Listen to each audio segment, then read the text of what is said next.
My name is Valerie Williams, and I'm trying to make my way as a goldsmith, but I also have a day job, which is I'm working at a retirement home in laundry and dietary and taking care of the residents, that sort of thing.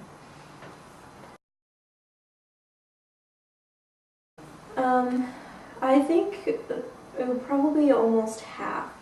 A lot of the times I'll set aside a whole day when I'll work on my website, a whole day photographing all the new products that I've made, and then trying to put them all into the web page. It takes a lot of time breaking down the costs for each piece of jewelry that I've made and how much goes into the actual cost and what kind of pricing I'm going to make. And then anytime I send a batch of jewelry to a gallery, I also have to sit there pricing out how much is my personal fee, how much the retailer is going to be charging, put that all into a spreadsheet so that I have something to give to the gallery owner to tell them what they're getting and what they're going to be needing to pay me, so that we both have a record of what they have on hand.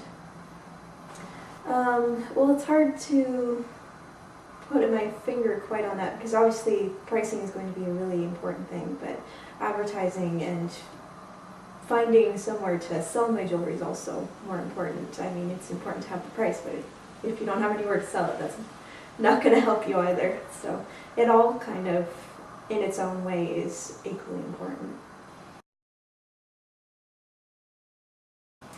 Well, obviously starting out, it takes a lot of startup capital for, especially with my job, because I'm working with expensive materials, different types of metal, which are expensive, obviously, different types of stones, that sort of thing. So it does cost a bit to get started with my materials. So obviously I decided that I needed a regular day job to help supplement that. And then all of a sudden now you have to try and balance, because you have to balance your time and your drive with your day job, because that's what's funding you to start things off. And then once you start get into, you've got galleries and somewhere, then finally you can start getting some money back from what you've invested into it. So it's definitely a big balancing act.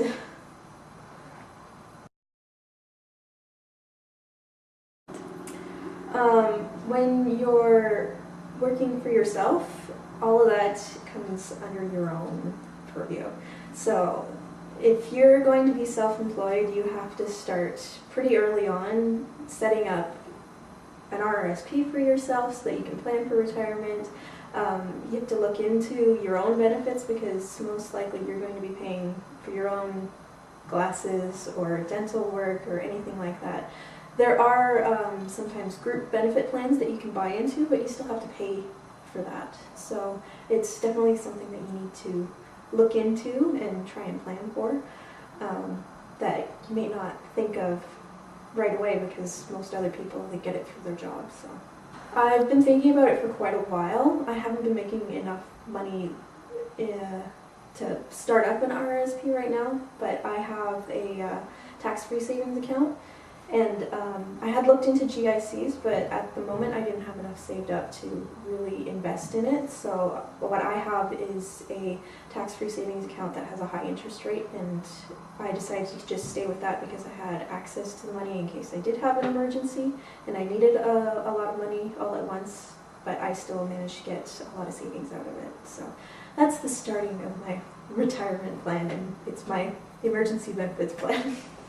That was the first thing I thought of when I started, when I was out of college and I wasn't under my parents' benefits anymore. I knew I had to find somewhere that I can save more. See, I had a really good example, because my grandfather, he died a very wealthy man, but he didn't make a lot of money. It was that he was very frugal, and he saved.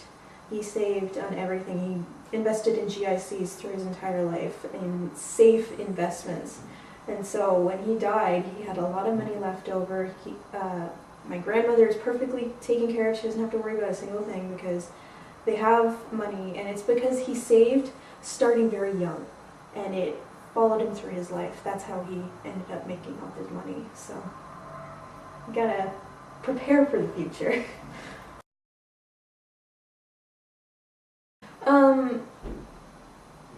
With jewelry, it's a lot less looser. It's kind of hard to not, in some places, take ideas from other people, but it's not quite the same as with visual arts where people will just basically copy your entire picture. However, it has happened in the past.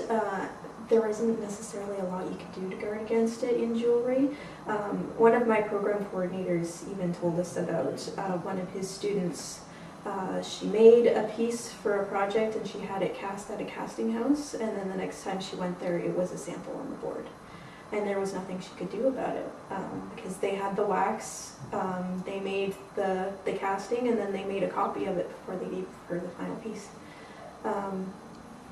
It doesn't happen that often, I don't think, and I personally haven't put that much effort into it because I am working on a very small scale, and it's more unlikely for people to be ripping off my products. And personally, for myself, I may take inspiration from other people's work, but I do my best to try and make it my own.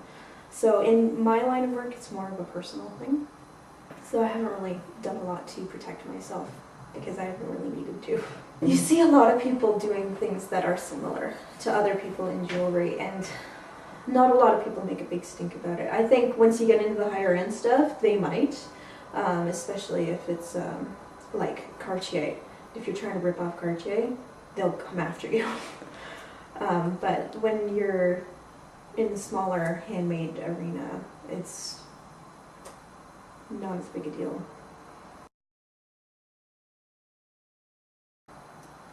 In some ways, like, I try and stay a bit green in my work. It is very difficult when you're working with jewelry because obviously you've got the stigmas of like blood diamonds, and you're using chemicals that are not good for the environment. It is very difficult to be green in my profession, but I do try. I often will try and use stones that are unusual, not the traditional diamonds and sapphires and things, and it's partly an aesthetic choice because I enjoy working with different stones, but also I like to try and make sure that my product is coming from a cleaner source. I also like to recycle metal if I can. At the moment my studio isn't quite up to the task, but as I expand I like to use better metal because it's very difficult in my profession to try and make sure you have clean sources. Other than that, like I mentioned before, I try and keep my style my own and not try and rip off other people in my profession. Also, gold is very unsanitary mining methods. And that it's very difficult to police that because when you're going to buy gold, you don't really find out where it comes from. You just go to the manufacturer and buy a bar of gold, an ounce of gold, and you don't necessarily know where it's from. I have a little bit of more insight because my aunt actually happens to work for a gold mining company. But it is very difficult to pick and choose your suppliers' manufacturing processes because, like, it's also are you buying metal straight from the mining company, or are you going through a casting house, in which case you have no control whatsoever what kind of gold they're using. So it's very difficult to try and find your way through that, unless of course you are working with recycled gold, because then at least you are reusing something and not taking it straight in its raw form.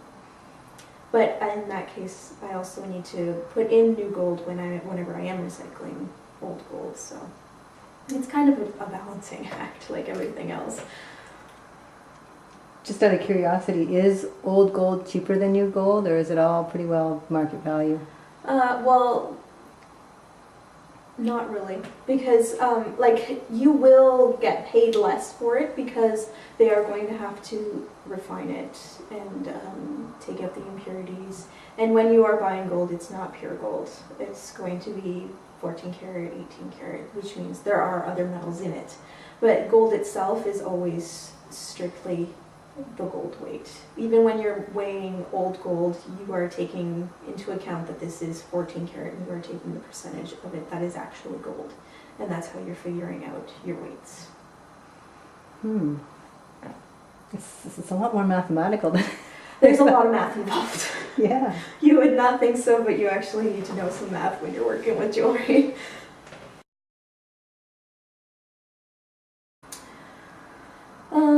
Well, in my case, I have two methods of selling. I sell sometimes straight to the customer, especially if I'm doing a custom piece, or I will be selling to a gallery owner, in which case I just try and keep a good relationship with the gallery owner so that I know that they're not taking advantage of me and I'm not taking advantage of them.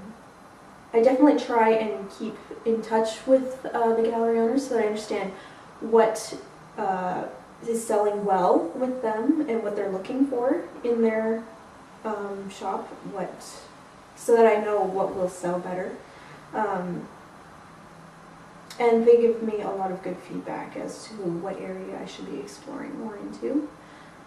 As for dealing straight with the customer, I do my best to be as honest as possible so that I'm not taking advantage of them, because obviously I know more about the industry and how much individual things cost.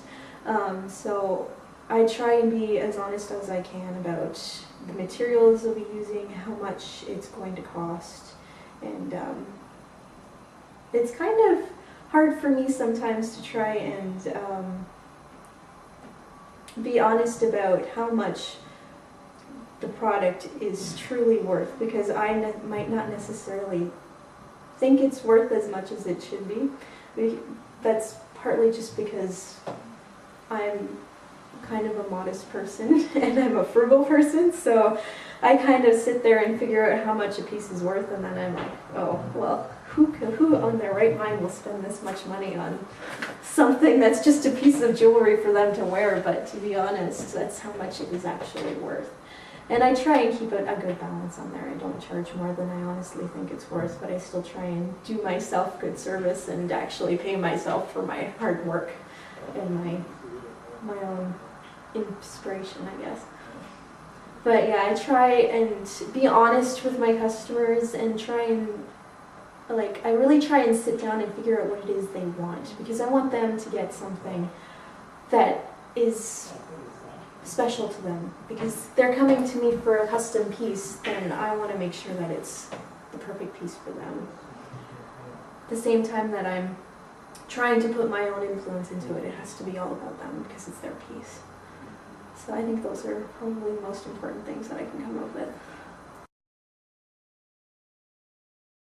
If you want to be a self-employed artist, you need a ton of drive, because there's nobody going to be standing over you saying you need to get some work done, or saying that you can't go and have fun every day this week because you've got to get some product made. You have to be your own taskmaster.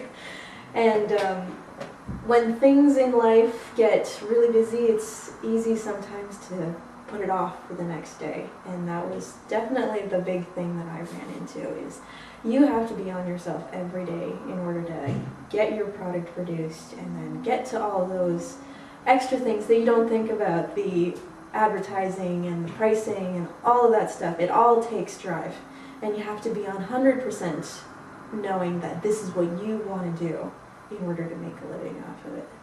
So make sure this is definitely what you want to do for the rest of your life, because it's not going to be a walk in the park the whole time. It's not just painting pretty pictures or making pretty sparkly things. It's a job, and you gotta make sure that's what you want to do.